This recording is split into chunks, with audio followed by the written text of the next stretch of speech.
Sitting in bed, his cheeks still flushed with the heat, but his fever, like to Kunduslele, finally receding.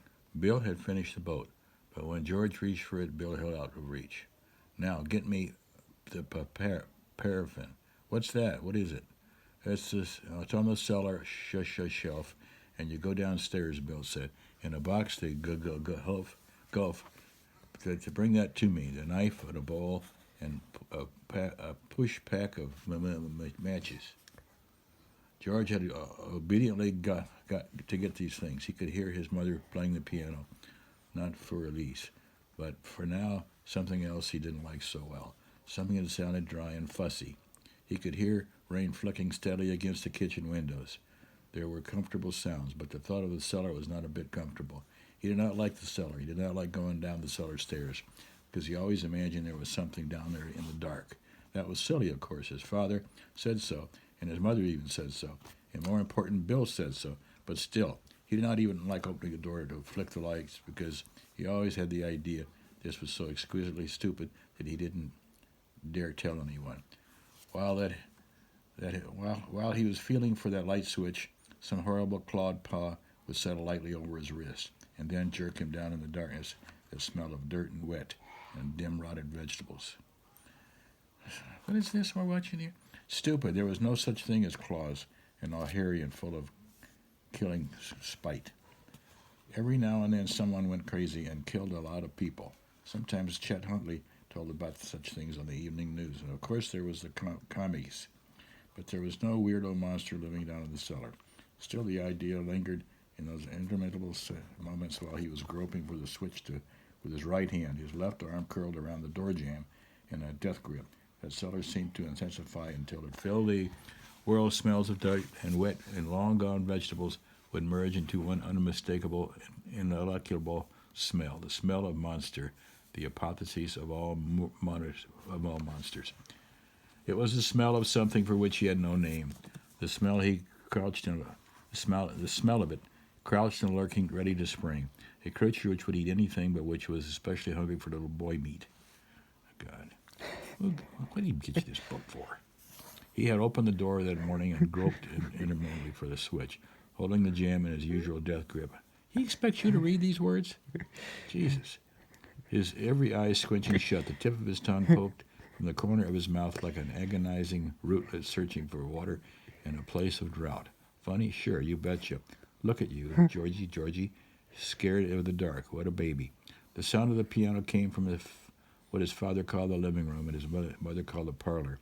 It sounded like music from another world far away, the way talk and laughter summer-crowded beach must sound an exhausted swimmer who struggles with an undertow. His fingers found the switch. They snapped it. And nothing, no light. Oh, cripes, the power. George snatched his arm back from the basket filled with snakes. He stepped back from the open cellar door and his heart hurrying in his chest. The power is out. He had forgotten the power was out. Geez, he crow. What now? Go back and tell Bill he couldn't get the box of paraffin because the power was out, and he was afraid of something might get him as he stood on the cellar stairs. Something that wasn't a commie or a mass murderer, but a creature much worse than either. That would simply slither part of its rotted self up between the stairs and grab his ankle. That would go over big, wouldn't it? Others might laugh at such a fancy, but Bill wouldn't laugh. Bill, what's that noise? Nothing. Keep reading. Bill wouldn't laugh, but he would be mad. Bill would say, "Grow up, Georgie. Do what you want with this boat or not." At the thought of his cure, Bill called from his bedroom. "Did you die out there, Georgie?" "No, I'm getting him," Bill called back at once. He rubbed on his arms, trying to make guilty goosefish disappear and to be smooth again. "I just stopped to drink a glass of water." Jesus. Try and speak, How long is this chapter? Okay, all right, we'll hurry through it. Well, hurry up. So he walked down the 4 steps of the cellar shelf, his heart a warm beating hammer inside of his throat, and the halt of his on the nape of his neck standing in the attention, his eyes hot, his hands cold, sure that at any moment the cellar door, you can back off a little bit. Your breath isn't that great. Your breath, hang on a minute.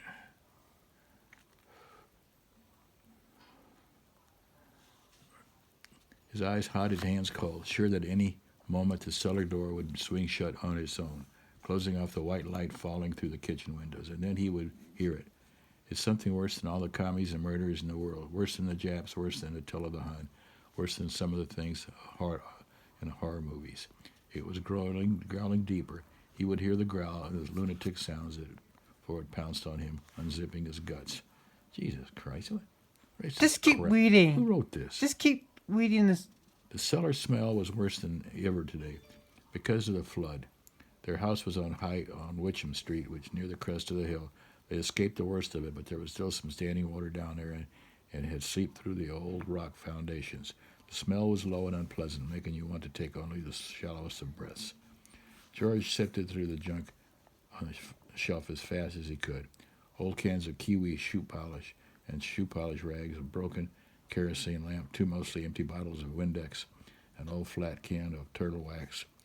For some reason, his can struck him. He spent nearly 30 seconds looking at the turtle on the lid with a kind of hypnotic wonder. Then it tossed it back, and there was at least a square box with the word Gulf on it. George snatched it up and ran down the stairs as fast as he could, suddenly aware that his shirt tail was out, and suddenly sure that his shirt tail would be his undoing. The thing in the cellar would allow him to get almost all the way out, and then it would grab the tail of his shirt and snatch him back. He reached the kitchen and swept the door shut behind him. It banged gently.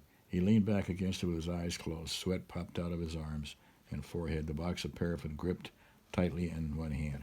The piano had come to a stop, and his mom's voice floated up to him. Georgie, you can't slam that door a little harder next time? Maybe you could break some of the plates in the Welsh dresser. He really tried. Sorry, Mom, he called back. Georgie, you waste, Bill said in the bedroom. He pitched his voice low so his mother would not hear. Georgie snickered a little bit. His fear was already gone. It had slipped away from him easily as a nightmare slips away from a man who wakes, cold-skinned and grasping from his grip, who feels his body and stares surrounding to make sure that none of this happened, and who begins to forget at once. Half was gone by the time his feet hit the floor. 3/4 of the time he emerges from his shower and begins to towel off. All of it by the time he finishes breakfast. All gone until next time, when in his grip of the nightmare, all fears will be remembered. That turtle, George thought, going through the counter drawer where the matches were kept. Where did I see that turtle like that before? But no answer came. He dismissed the question. He got a pack of matches from the drawer and a knife from the rack, holding the sharp edge studiously away from his body, and his dad had taught him, and a small bowl from the Welsh dresser in the dining room. Then he went back into Bill's room. "Oh, what an a-hole you are," said Georgie. Bill said amiably enough. He pushed back some of the sick stuff on his night table, an empty glass, a pitcher of water, Kleenex books, a bottle of Vicks Vapor Rub, and the smell of which Bill would associate with all his life was thick, phlegmy chests and snotty noses. The old Philco radio was there, too, playing not Chopin or Bach, but a Little Richard tune. Very softly, however, so softly that Little Richard was robbed of all his raw and elemental power. The mother who studied classical piano at Juilliard hated rock and roll. She did not merely dislike it, she abominated it. "I'm no a-hole, Georgie," said, sitting on the edge of Bill's bed and putting his things he had gathered on the night table. "Yes, you are," Bill said. "Nothing but a great big brown a-hole. That's you." George tried to imagine a kid who was nothing but a great big a-hole on legs. Yeah, this got swells in it, so be uphill. Yeah, right. "Your a-hole is bigger than Augusta," Bill said, beginning to giggle. "Your a-hole is bigger than the whole state." Georgie replied. This broke both boys up for nearly 2 minutes. Who wrote this? Stephen King. He sucks. I'll never read one of his books again. There followed a whispered conversation of the sort that means very little to anyone and small boys. Accusations of who was the biggest a-hole, who had the biggest a-hole. Jesus Christ, what's that all he got to talk about? Which a-hole was the brownest and so on. Bill said one of his forbidden words. He accused George of being a big brown, shitty a-hole. And they both got laughing hard. Bill's laughter turned out into a coughing fit as he finally began to taper off. By then, Bill's face had gone plummy shade of... Wait, how many chapters in this? I don't know, but I'm never going to read all this. We'll see. I won't live long enough to read all It's this. like an every time. You can, when would be free? This week after this, then you could be done. Okay. Oh, 12. Just keep reading. Just start at the beginning. I'm not going to start at the beginning. Not this book. Yeah. I don't know. Let me start in here where I left off. Do you know where you They went both off? looked in the direction of the parlor, listening for the piano bench to scrape back, listening for their mother's impatient footsteps. Bill buried his mouth in the crook of his elbow, stifling the last of the coughs, pointing to the pitcher at the same time. George poured a glass of water, which he drank off. The piano began once more for release again. The stuttering Bill never forgot that piece.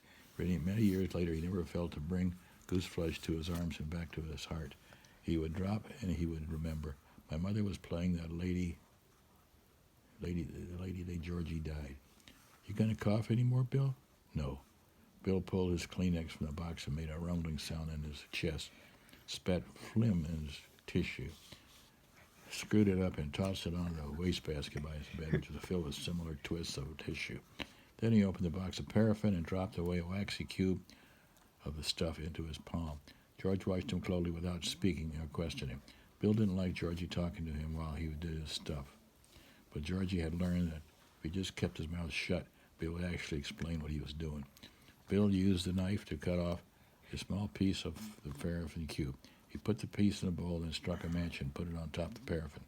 The two boys watched the small yellow flame as dying wind drove across the window in occasional patterns. Go to waterproof the boat, or I'll just get wet and sink, Bello said. When he was with George, his stutter was light. Sometimes he didn't stutter at all. In school, however, he had become so bad that talking became impossible for him. Communication would cease and Bill's schoolmates would look elsewhere while Bill clutched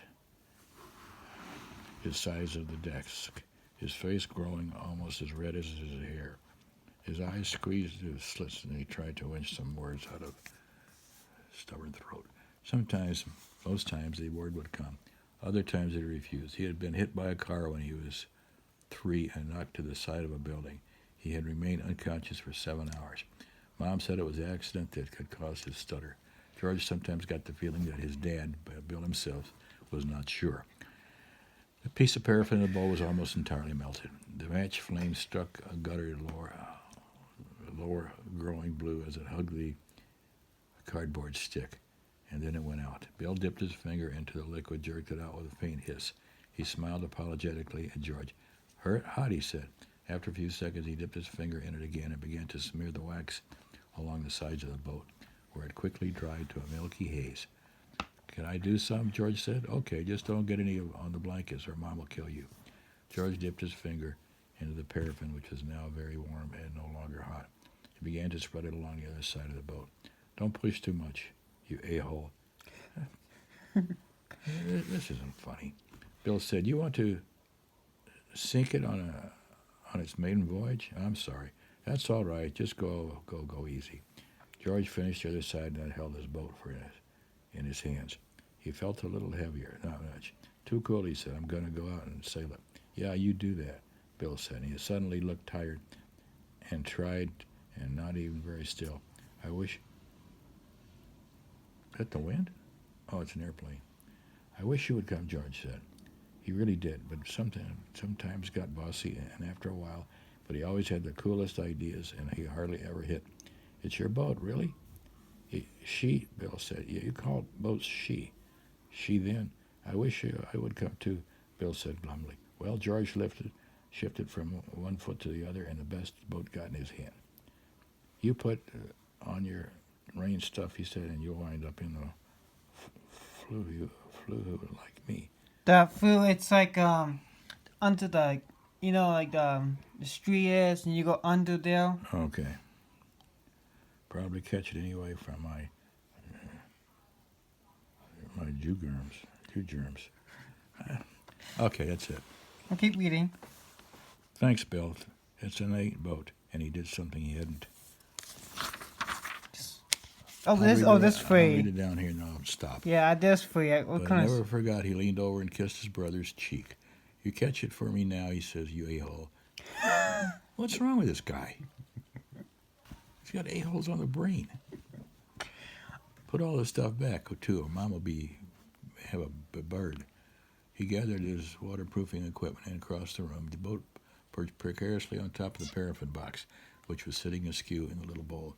To Georgie? George turned his back and looked at his brother. Be careful. Sure, his brow creased a little bit. That was something your mom said, not your big brother. It was strange to him giving Bill a kiss. Sure, I will. He went out, but Bill never saw him again. Okay, thank you, kid. Yeah. Take it away. Yeah, you can read next time. So that's what's his name? Stephen King. She's got a a-hole on the brain. So it's a good story. Besides that, well,